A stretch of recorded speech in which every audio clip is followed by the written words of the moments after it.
Assalamualaikum warahmatullahi wabarakatuh. Halo sahabat, kali ini saya akan mencoba untuk membedah modul pembatik, yaitu modul 1 tentang Merdeka Belajar bersama Rumah Belajar. Oke, sekarang kita akan cek tujuan kita mempelajari modul pada pembatik level 1 ini. Nah, yang pertama, memahami pengetahuan konseptual terkait TIK sebagai sumber belajar. Kemudian yang kedua, menjelaskan pemanfaatan perangkat TIK sebagai tools untuk belajar etika dan resiko penggunaan. Yang ketiga, mendayagunakan TIK untuk peningkatan kualitas pembelajaran, learning how to learn. Yang keempat, memahami karakteristik dan memanfaatkan media sosial untuk mengelola pembelajaran. Yang kelima, memahami berbagai software dan aplikasi pembelajaran. Yang keenam, menjelaskan pemanfaatan perangkat keras, internet, mesin pencari secara bijak, efektif, efisien, dan aman. Dan yang ketujuh, kita dapat mengoperasikan pemanfaatan TIK secara produktif. Oke, untuk modul 1 ini tentang Merdeka Belajar bersama Rumah Belajar, kita perlu tahu dulu apa semua daftar isinya. Nah, yang pertama, kegiatan belajar 1 itu tentang pemahaman TIK sebagai syarat Merdeka Belajar. Kemudian, yang kedua ini mengenal pembelajaran elektronik atau e-learning. Nah, ini kaitannya dengan fitur-fitur pada portal Rumah Belajar. Oke, kita sekarang cek materinya.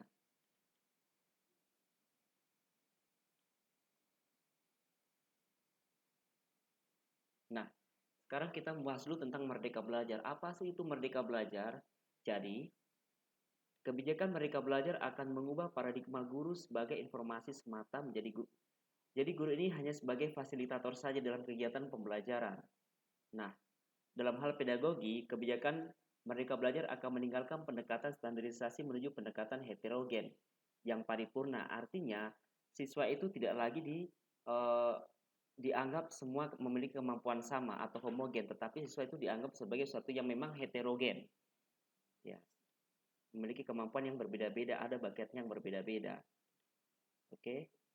Kemudian, nah, kebijakan Merdeka Belajar sendiri itu terbagi menjadi beberapa episode. Episode 1 itu tentang ujian nasional yang digantikan dengan AKM, Asesmen Kompetensi Minimum dan Survei Karakter. Kemudian yang kedua, USBN, Ujian Sekolah Berstandar Nasional yang diserahkan ke sekolah masing-masing.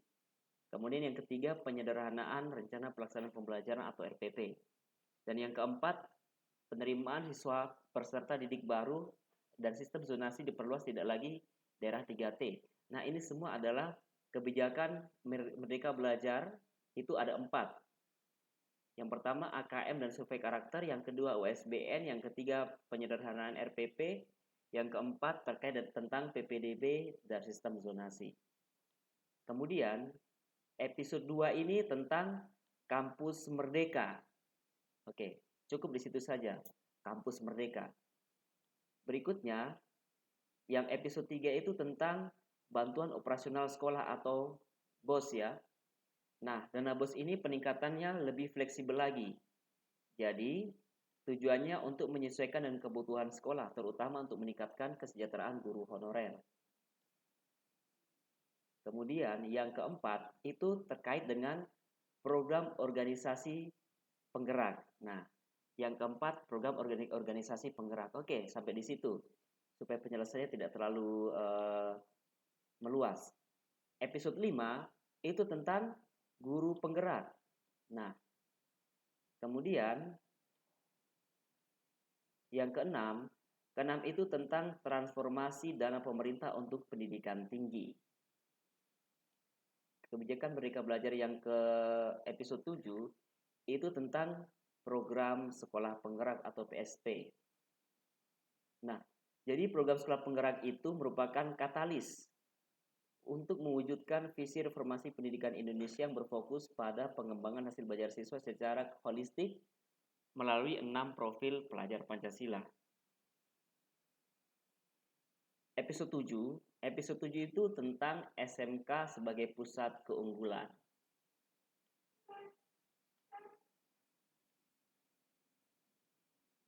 Ke-8 ya. Ke-8 jadi SMK sebagai pusat keunggulan. Nah, ini adalah hal penting Jadi esensi Merdeka Belajar itu menggali potensi terbesar para guru dan murid untuk berinovasi dan meningkatkan kualitas pembelajaran secara mandiri. Namanya saja merdeka.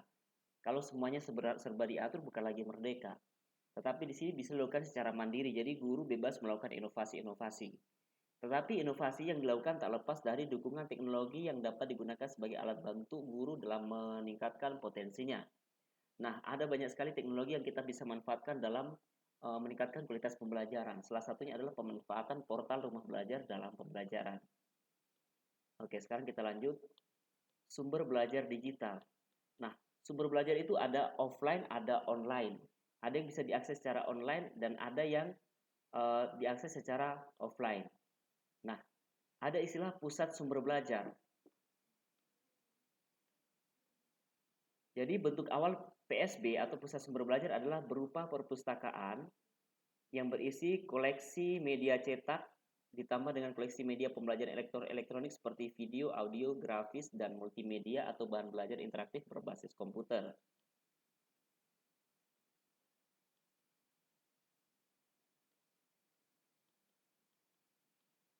Nah, sekarang fungsi PSB. Fungsi PSB digital itu ada 7. Ya.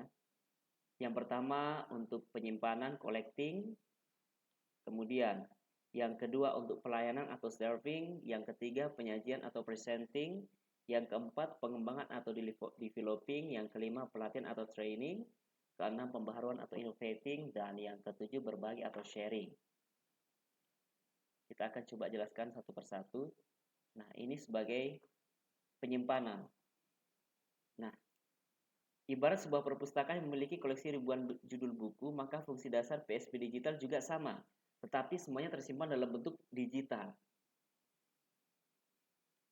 Kita bisa simpan ke dalam suatu hard disk eksternal, ya, atau bisa kita simpan ke dalam flash disk atau apapun itu yang bisa kita gunakan untuk menyimpan data-data atau media-media pembelajaran. Nah, sahabat sekalian, selain menggunakan hard disk ini, kita juga bisa menyimpan ke dalam satu drive. Nanti akan kita bahas pada modul selanjutnya. Yaitu kita bisa manfaatkan akun pembelajaran kita. Nanti kita bisa menyimpan semua media atau apapun itu ke dalam drive yang sudah login dengan akun pembelajaran. Yang kedua adalah pelayanan atau serving. Jadi, media pembelajaran digital tentu saja bukan hanya untuk disimpan, tetapi untuk dimanfaatkan. Jadi, untuk melayani siswa ya, atau melayani kita yang memang ingin menggunakan media pembelajaran itu, atau PSB ya. Kemudian, penyajian atau presenting. Nah, penyajian ini ada konsep moving class ya, moving class di mana sekolah menyediakan satu ruang PSB atau sering juga disebut sebagai ruang presentasi atau ruang penyajian. Kemudian ada pengembangan atau developing. Nah, khususnya guru ya. Guru ini karena ini terkait dengan merdeka belajar, jadi memiliki ruang kreativitas. Jadi bebas melakukan kreativitas, inovasi untuk mengembangkan PSB-PSB. Jadi media-media pembelajaran itu bisa dikembangkan lagi dengan menggunakan dengan mengeksplorasi berbagai kreativitas guru. Selain guru juga murid bisa kita bimbing untuk mengembangkan suatu media pembelajaran. Nah, pelatihan atau training. Nah, ini perlu sekali. Jadi guru itu tidak pernah berhenti belajar. Jadi guru itu seyukyanya selalu belajar terus-menerus melalui pelatihan-pelatihan untuk meningkatkan kompetensinya nanti yang bisa dimanfaatkan dalam pembelajaran di kelasnya. Pembaruan, innovating. Nah, ini menciptakan sesuatu yang baru. Jadi ada modifikasi dari sesuatu yang sebelumnya diubah menjadi sesuatu yang lebih bagus lagi, yang pastinya lebih ada nilai plusnya dibanding sebelumnya, namanya saja inovasi. Terus kemudian berbagi atau sharing. Nah, ini tidak perlu saya jelaskan.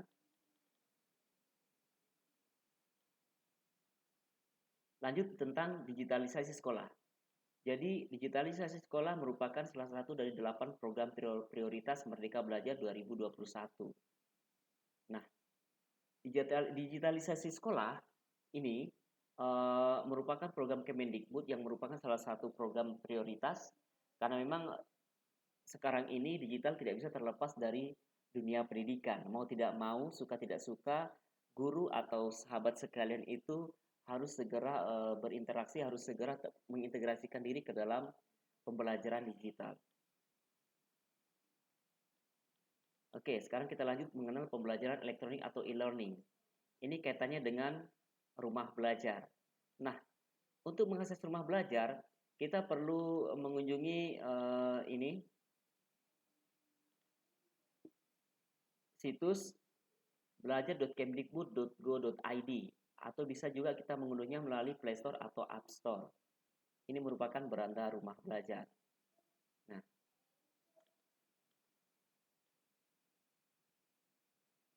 Nah, di dalam portal rumah belajar ada fitur-fitur utama dan ada juga fitur pendukung. Oke, kita bahas mulai dari fitur utama. Fitur utama itu dimulai dari sumber belajar. Jadi sumber belajar ini berisi video, audio, dan ada juga halaman interaktif. Nah, materi yang disajikan di dalam sumber belajar itu ada 3 kategori, ada konten video, konten audio, dan konten web. Cara aksesnya kita tinggal kunjungi sumber.belajar.kemdikbud.go.id. Ini merupakan salah satu video pembelajaran di dalam fitur sumber belajar. Oke, kemudian yang kedua adalah kelas maya. Jadi kelas maya itu merupakan sebuah LMS, Learning Management System, yang dikembangkan khusus memfasilitasi proses pembelajaran virtual atau tanpa tatap muka antara guru dengan siswa. Cara mengaksesnya, kita bisa kunjungi kelasmaya.belajar.kemdikbud.go.id. Kemudian bank soal. Nah, bank soal ini tersedia dari berbagai jenjang, mulai kita bisa sampai ke jenjang SMA atau bahkan SMK. Kita bisa menemukan berbagai jenis soal, kita tinggal tentukan kelasnya, kelas yang mana akan kita tuju. Nah, mengunjunginya kita bisa melalui banksoal.belajar.kemdikbud.go.id. Kemudian ada Lab Maya. Nah, ini merupakan simulasi praktikum laboratorium yang disajikan secara interaktif dan menarik, dikemas bersama LKS dan juga teori praktikumnya. Jadi ada 4. Yang pertama sumber belajar, yang kedua ada kelas maya, yang ketiga ya. Jadi fitur utama itu yang pertama ada sumber belajar, terus kemudian yang kedua kelas maya, yang ketiga ada bank soal, dan yang keempat ada laboratorium maya. Itu merupakan fitur-fitur utama rumah belajar. Sedangkan fitur pendukung ada peta budaya. Namanya saya budaya, pasti yang dijelaskan di sini adalah keunikan budaya-budaya Nusantara dari Sabang sampai dengan Papua. Nah, kemudian yang kedua adalah buku sekolah elektronik, BSE. Jadi berbagai macam buku kita bisa unduh di sini. Yang pastinya kita sudah harus mendaftar di rumah belajar. Kemudian ada wahana jelajah angkasa. Kita bisa menjelajahi angkasa. Seakan-akan kita menggunakan teleskop Hubble, di mana di situ benda angkasanya seperti real. Kemudian karya bahasa dan sastra. Nah, di sini kita bisa mengakses berbagai jenis antologi puisi, kemudian ada juga tentang dongeng-dongeng dan lain sebagainya. Nah, ada PKB, pengembangan keprofesian berkelanjutan. Kegiatan pembatik ini, pembelajaran berbasis TIK, baik dari level 1 sampai dengan level 4 itu merupakan salah satu kegiatan yang tertuang di dalam PKB. Ini, pengembangan keprofesian berkelanjutan. Kita bisa kunjungi di simpatik.belajar.kemdikbud.go.id. Nah, ini salah satu fitur terbaru dari rumah belajar, yaitu EduGame. Jadi permainan yang mengandung unsur edukasi, unsur pendidikan. Blok pena. Nah, sahabat jika mempunyai berbagai jenis tulisan ya, yang tentang baik itu tentang suatu pendapat yang berkaitan dengan pendidikan atau suatu penelitian ilmiah, bisa kita tuliskan di blok pena ini sendiri. Nah, sekarang akun pembelajaran. Pastikan sahabat sudah mengaktifkan akun pembelajaran, sudah aktifasi akun pembelajaran, karena ini kalau tidak diaktifkan nanti akan dinonaktifkan secara otomatis oleh Kemdikbud. Ini sangat bermanfaat sekali dalam pembelajaran.